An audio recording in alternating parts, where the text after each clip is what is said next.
बिस्मिल्लाहिर्रहमानिर्रहीम। मुअज़्ज़ज़ सामईन व नाज़रीन,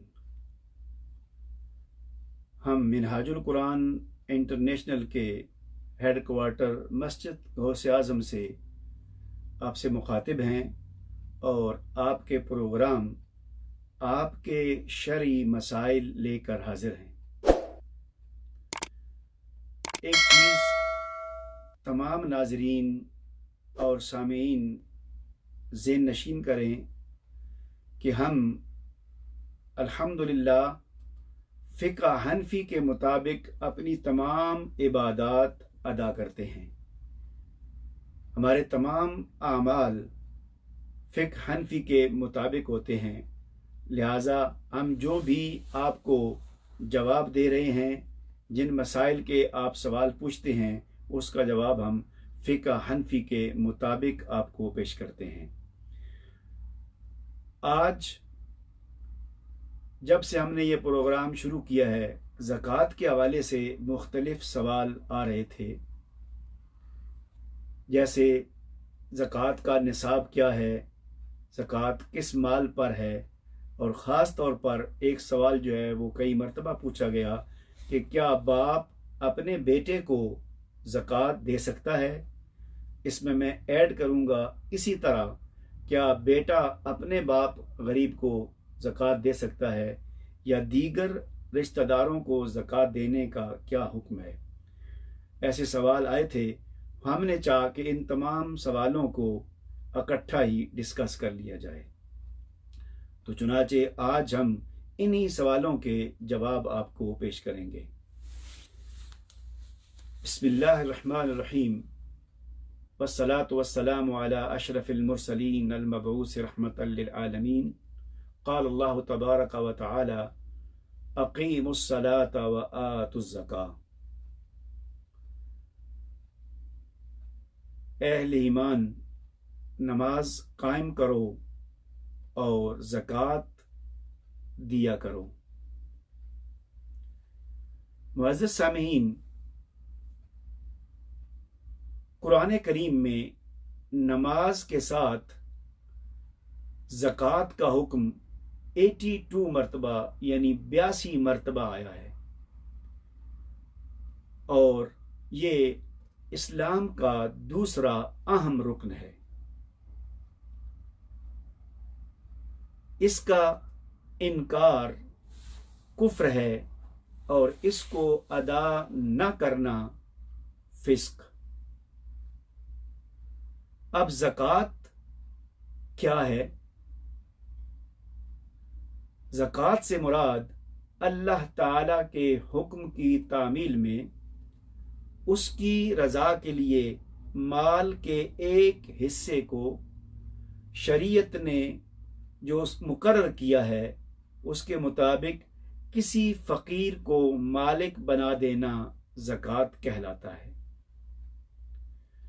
अब ज़कात की कुछ शराइत हैं, और वो बेसिकली वही हैं जो रोज़े की हैं कि मुसलमान होना, बालिग होना, आकिल होना, और उसके अलावा ज़कात में आज़ाद होना।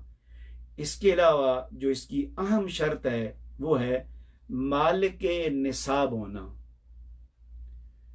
अब निसाब से क्या मुराद है? निसाब से मुराद माल की वो मुअय्यना मिक़दार जिस पर ज़कात फ़र्ज होती है, उसको निसाब कहते हैं। अब वो ज़कात का निसाब कितना है, वो क्या है? ज़कात का निसाब जो है उसको देखने के मुख्तलिफ तरीके हैं, लेकिन शरीयत ने बुनियादी तौर पर असासी उसूल बयान कर दिए हैं। हम उन्हीं को बयान करेंगे। आप अहबाब उनकी कीमत के मुताबिक अपने अमवाल का जायज़ा लेकर ज़कात का फ़ैसला कर सकते हैं। जो इस्लाम ने बुनियादी उसूल दिया है वो सोने और चांदी के हिसाब से दिया है। लिहाजा सोना और चांदी का जो मिकदार है उनकी, वो अगर निसाब को पहुंच जाए तो उस पर ज़कात लाजिम है। मैं आपको इन दोनों की बता देता हूँ कि मिकदार क्या है, उस पर उनकी कीमत क्या बनती है, डॉलरों में या पाकिस्तानी रुपयों में या इंडियन रुपयों में, वो आप खुद कर सकते हैं, चूंकि ये चेंज होती रहती है। सोना, अगर किसी बंदे के पास 85 ग्राम यानी 7.5 तोले सोना हो। दूसरी चीज, 595 ग्राम यानी 52.5 तोले चांदी हो तो उस पर ज़कात फ़र्ज है। यहाँ भी एक चीज़ नोट करने वाली है कि सोने की ये कीमत, चांदी की ये कीमत उसके पास हो, और जब उसकी जो ज़रूरियातें असलिया हैं, जैसे मकान, घर, रिहाइश, उसके अंदर सामान, खाना पीना, जो उसकी ज़रूरियातें ज़िंदगी हैं, उसके अलावा उससे ज़ायद अगर ये इतनी मिकदार हो, इतनी कीमत का सोना हो या चांदी हो, तो उस पर ज़कात फ़र्ज होती है। अब इसके साथ साथ एक और चीज़ आगे जो उसकी शराइत में है, वो ये है कि ज़कात के लिए ज़रूरी है कि इंसान उस माल का खुद पूरा मालिक हो, यानी उस पर उसका कब्ज़ा हो। अगर उसके माल कब्ज़े में ना हो तो उस पर भी ज़कात नहीं है। इसके अलावा एक और शर्त, साहिब निसाब का कर्ज से फारिग होना। ये नहीं कि साहिब निसाब के पास इतनी कीमत का सोना या पैसे हैं लेकिन उसके साथ साथ उस पर कर्ज भी है, तो उस सूरत में भी ज़कात फ़र्ज नहीं होगी। एक बात मैंने खुलासतन अर्ज कर दी कि निसाब का हाजत असलिया से फारिग होना, और इसके अलावा माल का नामी यानी बढ़ने वाला होना। अब बढ़ने वाला माल, उसकी दो सूरतें हैं, हकीकतन और हुक्मन। हकीकतन जो माल तिजारत है वो चूंकि प्रॉफिट से बढ़ता है, वो हकीकतन है, और सोना और चांदी इनका बढ़ना हुक्मन है कि ये इनकी कीमत बढ़ती रहती है। और सबसे अहम बात, ये जो 85 ग्राम सोना है या 595 ग्राम चांदी है, ये या इनकी कीमत जब किसी बंदे के पास हो जाए तो शराइत में से ये शर्त ज़रूरी है कि इतनी कीमत आपके पास आने के बाद उसमें साल गुजर जाए। तो 1 साल गुजरने के बाद वो पूरा साल आपकी मिल्कियत में रहे, उसके बाद ये ज़कात जो है वो लाजिम आती है। अगर कहीं वो आपके पास एक मरतबा इतनी कीमत बनी है लेकिन फिर कम हो गई है तो वो उस पर ज़कात नहीं होगी। हाँ, साल के एंड पर अगर फिर उतनी बन गई है तो उस पर ज़कात फ़र्ज होगी। तो ये चीज़ें बहुत आम थी। अब आते हैं कि ज़कात के मसारिफ क्या हैं। ज़कात के मसारिफ कुरान करीम में बयान हुए हैं।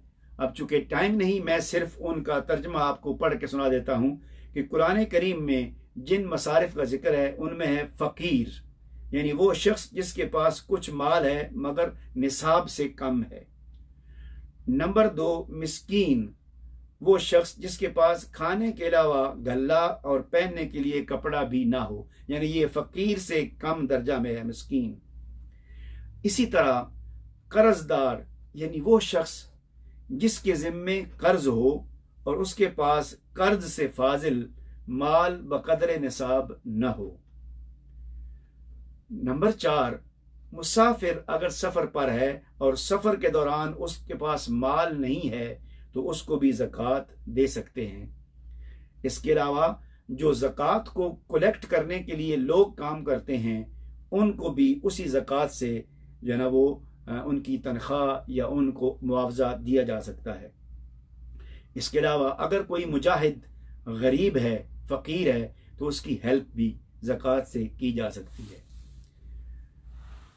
अब जो अहम सवाल है कि ये तो ज़कात के मसारिफ हैं जो अल्लाह ताला ने बयान किए हैं मजमूई तौर पर, फ़कीर, मस्कीन, कर्जदार, मुसाफिर और आमिल। इसके अलावा सवाल ये था कि क्या बाप अपने बेटे को ज़कात दे सकता है? यानी बाप को अल्लाह करीम ने माल दिया हुआ है, बेटा बाप से अलग है,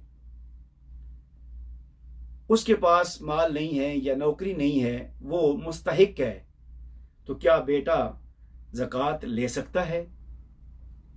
इसके अलावा इसके बरअक्स बेटा बाप से अलग रहता है, बेटे को अल्लाह करीम ने रिज्क दिया हुआ है, वो साहिब निसाब है, लेकिन बाप जो है वो मुस्तहिक है और गरीब है, तो क्या बेटा अपने बाप को ज़कात दे सकता है?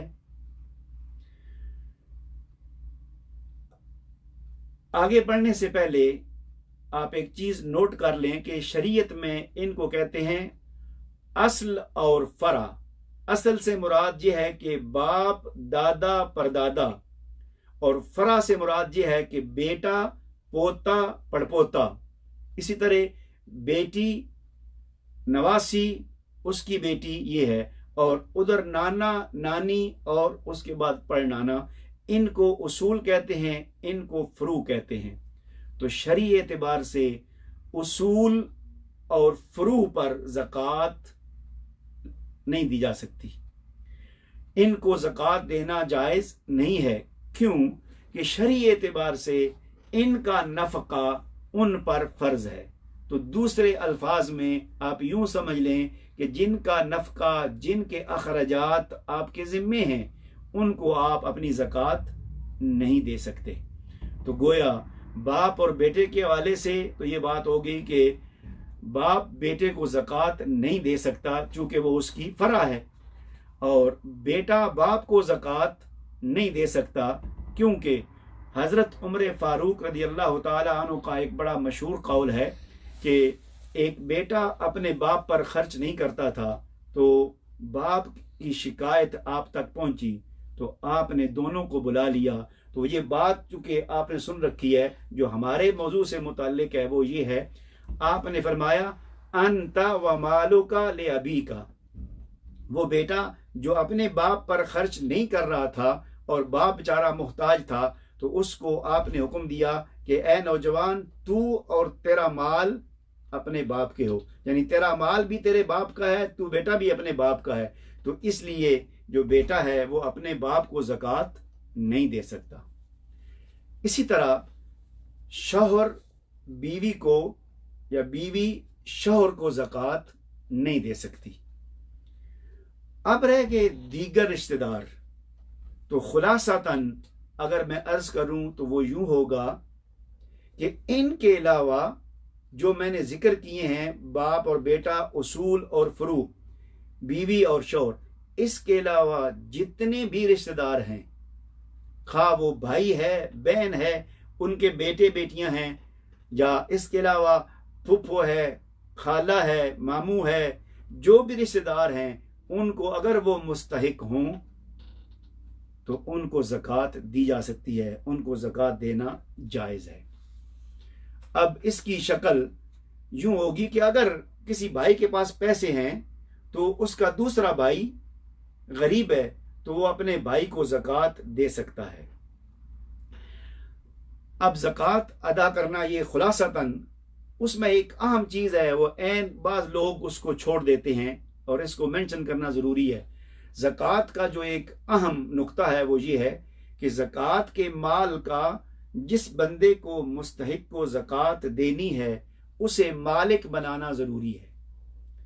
अगर कोई शख्स ज़कात के माल का खाना पकाकर, खुराक तैयार करके लोगों को बुलाकर खिला दे तो ज़कात अदा नहीं होगी, क्योंकि इसमें वो मालिक नहीं बनाए गए, बल्कि वो सदका हो जाएगा। ये जायज़ है लेकिन ज़कात अदा नहीं होगी। तो ज़कात की अदायगी के लिए ज़रूरी है कि जो माल भी आप ज़कात का अदा करें वो जिस मुस्तहिक को आप दे रहे हैं उसको उसका मालिक बना दें। इसी के साथ एक और नुक्ता यह है कि जिन लोगों को ज़कात देना जायज़ नहीं, चूँकि हम अभी रमज़ान में सदका फ़ित्र अदा करेंगे, इस तरह मैंने कल फिदिया पर गुफ्तगू की थी, जिन लोगों को ज़कात देना जायज़ नहीं, उन लोगों को सदका फ़ित्र या फिदिया देना भी जायज़ नहीं है। हाँ, और जिन लोगों को ज़कात देना जायज़ है, खा वो रिश्तेदार हैं या कोई आपके हमसाए हैं, उनको सदका फ़ितर देना भी जायज़ है। और एक सबसे अहम बात जिसको हमें मद्देनज़र रखना चाहिए, ये ज़कात अदा करना इस्लाम का रुकन है, इबादत है, अल्लाह की खुशनुदी के लिए हम देते हैं। इसमें जो एक अहम पहलू है वो ये है कि अपने वालिदैन या अपनी औलाद के अलावा जितने भी आपके रिश्तेदार हैं, आइज़ा व अकारिब हैं, अगर वो मुस्तहिक हैं, यानी वो ज़कात के मुस्तहिक हैं, वो साहिब निसाब नहीं हैं, वो ज़रूरतमंद हैं, वो हाजतमंद हैं, तो उन रिश्तेदारों को ज़कात देना ये सबसे अफजल है। लिहाजा दोस्त अहबाब जो ज़कात अदा करते हैं, ये नोट करें कि अगर उनके करीबी रिश्तेदारों में